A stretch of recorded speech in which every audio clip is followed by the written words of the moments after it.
was his Sunday school teacher growing up. And I guess even then he was a character. Today that still holds true. And, we played sports together, one of my truly best friends, and I'm just honored to be up here today. For Christina to allow me to partake in this manner is really something else. You know, it's not my job just to officiate, it's more my job to tell their story, and it's quite a doozy, so if you will. Just to start out, Kyle headed out to Des Moines, Iowa, the summer before grad school, working for a construction company, intern, working his behind off, rehabbing, rehabilitating apartment complexes, and he found himself moving in on a beautiful summer evening into his apartment complex.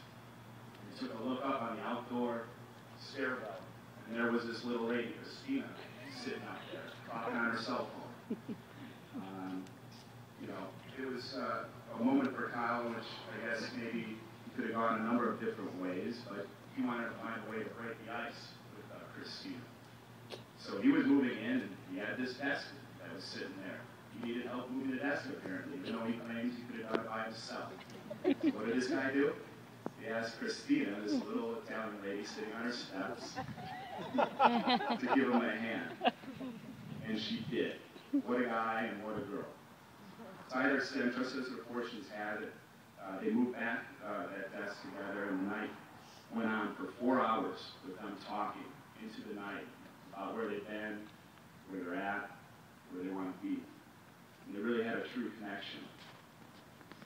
He took down her number, but as Christina says, like many girls, I had little faith he would actually call. But Kyle did. For the next month, they went on adventures, exploring Des Moines, Iowa together.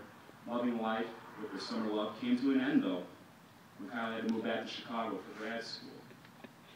And if you can believe this, even though they thought of each other often, they didn't see each other for 2 years. 2 years. But in those 2 years, Christina often thought of the seed Kyle had planted in her heart and her mind about how great and awesome the city of Chicago is.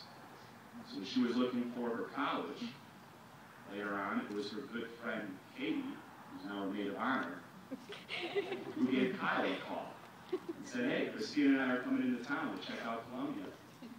We'd like to maybe catch up and do some dinner.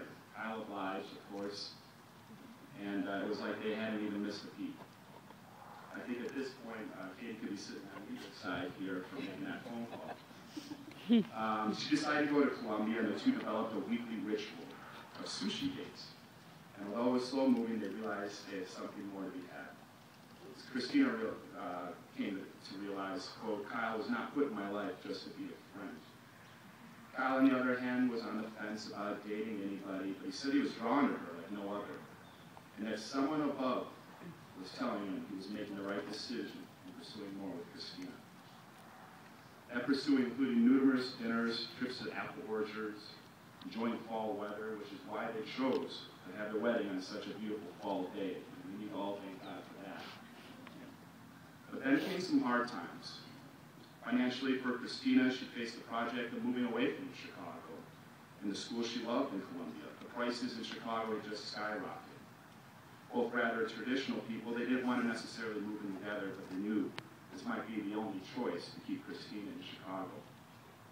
With the writing on the wall, Kyle asked a prayer for guidance to the good Lord, asking God to help in this decision. That night, Kyle had a terrible dream that the two of them had split up. He woke up and, quote, had a feeling of devastation overwhelming him, a hole in his chest.